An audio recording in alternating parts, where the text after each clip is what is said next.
आप सबको पता ही है कि जब भी आप एक पासपोर्ट के लिए अप्लाई करते हैं तो आपको यहाँ पर एक फीस पे करनी होती है। तो पासपोर्ट के लिए अप्लाई करने के लिए जो फीस स्ट्रक्चर है वो डिपेंड करता है कि आप किस कैटेगरी के अंडर पासपोर्ट के लिए अप्लाई करते हैं। तो अगर हम यहाँ पर कैटेगरीज की बात करें तो हमारे पास यहाँ पर 2 कैटेगरीज हैं। First one is normal and the second one is तत्काल। तो अगर आप यहाँ पर नॉर्मल कैटेगरी के अंडर पासपोर्ट के लिए अप्लाई करते हैं तो आपको यहाँ पर एक मिनिमम फीस यानी कि जो मिनिस्ट्री ऑफ एक्सटर्नल अफेयर्स की तरफ से जो कि हमें पासपोर्ट इशू करती है उनकी तरफ से जो डिसाइड की गई है वो 1500 रुपीज है। वहीं अगर हम बात करें तत्काल कैटेगरी की तो तत्काल कैटेगरी के अंडर आपको यहाँ पर एक्स्ट्रा फीस पे करनी होती है और आपका जो पासपोर्ट है वो आपको within a week receive हो जाता है। तो अगर आपको ज्यादा जल्दी नहीं है तो आप यहाँ पर नॉर्मल कैटेगरी के अंडर ही अपना पासपोर्ट अप्लाई करें क्योंकि आपको यहाँ पर एक्स्ट्रा फीस पे नहीं करनी होगी। तो अब हम यहाँ पर फीस स्ट्रक्चर के बारे में डिस्कस करते हैं।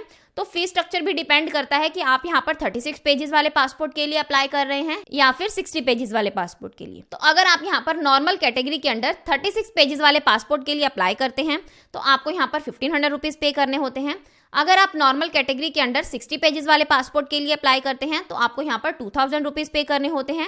यानी कि यहाँ पर पेजेस के ऊपर डिपेंड करता है 36 पेजेस हैं या फिर 60 पेजेस हैं, तो यहाँ पर जो डिफरेंस है वो सिर्फ 500 रुपीज का है। तो अगर आप ज्यादा ट्रैवल करते हैं तो आप यहाँ पर 60 पेजेस वाला पासपोर्ट वाला ऑप्शन सिलेक्ट कर सकते हैं। अगर आप यहाँ पर ज्यादा ट्रैवल नहीं करते तो आपको यहाँ पर 36 पेजेस वाला पासपोर्ट भी सफिशिएंट है।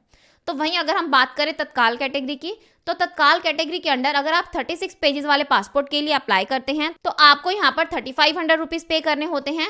अगर आप यहाँ पर तत्काल कैटेगरी के अंडर 60 पेजेस वाले पासपोर्ट के लिए अप्लाई करते हैं तो आपको यहाँ पर 4000 रुपीज पे करने होते हैं। तो जब आप अपना ऑनलाइन एप्लीकेशन फॉर्म फिल करते हैं उस टाइम पर आप ये सिलेक्ट करोगे कि आपने किस कैटेगरी के अंडर अपने पासपोर्ट के लिए अप्लाई करना है। तो कैटेगरी सिलेक्ट करने के बाद आप यहाँ पर क्या करते हैं, एक अपॉइंटमेंट डेट और टाइमिंग बुक करते हैं। फिर आप उसी डेट और टाइमिंग पर क्या करते हैं, पासपोर्ट सेवा केंद्र विजिट करते हैं। तो वहाँ भी आपके जो डॉक्यूमेंट्स हैं उनको वेरीफाई किया जाता है। आपसे आपका जो भी डॉक्यूमेंट मांगा जाता है आपको वो वहाँ पर शो करना होता है। अगर वो आपसे कोई क्वेश्चन पूछते हैं तो आपने वहां पर उस क्वेश्चन का उनको आंसर करना होता है। अगर आप वहां पर सारी टर्म्स एंड कंडीशंस को अच्छे से सेटिस्फाई कर देते हैं तो आपकी जो फाइल है वो वहां पर सबमिट कर ली जाती है और next step passport police verification के लिए सेंड कर दी जाती है। तो अब अगर आपको वेट नहीं हो रहा कि आप यहाँ पर अपने पासपोर्ट का स्टेटस चेक करना चाहते हैं कि आपका जो पासपोर्ट है वो आपको कितने दिनों में रिसीव होगा, तो आप यहाँ पर पासपोर्ट ऑफिस अपॉइंटमेंट, जिस दिन आपकी अपॉइंटमेंट होती है तो वहाँ पर आपको SMS सर्विसेज का भी ऑप्शन दिया जाता है। अगर आप वो सर्विसेज लेना चाहते हैं तो इसके लिए आपको यहाँ पर 50 रुपीज़ एक्स्ट्रा पे करने होते हैं। तो ये 50 रुपीज़ एक्स्ट्रा पे करके आप अपने पासपोर्ट का स्टेटस ट्रैक कर सकते हैं कि आपका जो पासपोर्ट है वो आपको कितने दिनों में रिसीव होगा। तो यहाँ पर आपने क्या करना है, नॉर्मल फीस तो जो है वो तो आपने पे करनी ही है। अगर आप SMS सर्विसेज लोगे तो आपने यहाँ पर 50 रुपीज़ एक्स्ट्रा पे करने हैं। तो अगर आपका जो पासपोर्ट है वो लॉस्ट हो जाता है या फिर डैमेज हो जाता है तो इस केस में भी जो फीस स्ट्रक्चर है वो डिफरेंट रहता है। तो अगर आपका पासपोर्ट गुम हो गया है या फिर डैमेज हो गया है तो इस केस में अगर आप नॉर्मल कैटेगरी के अंडर 36 पेजेस वाले पासपोर्ट के लिए अप्लाई करते हैं तो आपको यहाँ पर 3000 रुपीज़ पे करने होते हैं। अगर आप यहाँ पर 60 पेजेस वाले पासपोर्ट के लिए अप्लाई करते हैं तो आपको यहाँ पर 3500 रुपीज़ पे करने होते हैं। अगर आप तत्काल कैटेगरी के अंडर 36 पेजेस वाले पासपोर्ट के लिए अप्लाई करते हैं तो आपको यहाँ पर 5000 रुपीज़ पे करने होते हैं।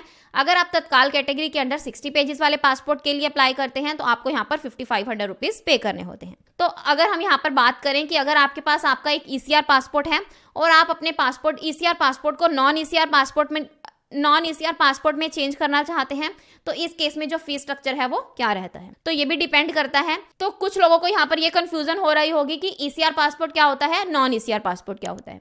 तो अगर हम बात करें ECR पासपोर्ट की तो ECR means immigration check required, यानी कि अगर आप 10th क्लास या फिर इससे कम पढ़े लिखे हैं और पासपोर्ट अप्लाई करते समय अपनी 10th क्लास की मार्कशीट साथ में नहीं लगाते हैं तो आपको यहाँ पर मिनिस्ट्री ऑफ एक्सटर्नल अफेयर्स की तरफ से एक ECR पासपोर्ट इशू किया जाएगा। और जो आपका ECR पासपोर्ट होगा उसका जो जैसे नॉर्मल जो पासपोर्ट है उसके जो लास्ट पेज पर यहाँ पर आपको मेंशन होगा इमिग्रेशन चेक रिक्वायर्ड। तो यहाँ से आप पहचान कर सकते हैं कि आपका जो पासपोर्ट है वो ECR पासपोर्ट है या फिर नॉन ECR पासपोर्ट है। तो वहीं अगर हम बात करें non ECR means immigration check not required, यानी कि अगर आप 10th क्लास या फिर इससे ज़्यादा पढ़े लिखे हैं और पासपोर्ट अप्लाई करते समय अपने सारे एजुकेशनल डॉक्यूमेंट साथ में लगाते हैं तो आपको यहाँ पर एक नॉन ECR पासपोर्ट इशू किया जाएगा। तो जो पासपोर्ट है उसके लास्ट पेज पर ऐसा कुछ भी मेंशन नहीं होगा, इमिग्रेशन चेक नॉट रिक्वायर्ड ऐसा कुछ भी मेंशन नहीं होगा, सिंपली आपकी जो डिटेल्स है वही मेंशन होंगी। तो इस केस में भी डिपेंड करता है कि अगर आप अपने ECR पासपोर्ट को नॉन ECR पासपोर्ट में चेंज करवाना चाहते हैं तो यहाँ भी जो फीस स्ट्रक्चर है वो डिफरेंट रहता है।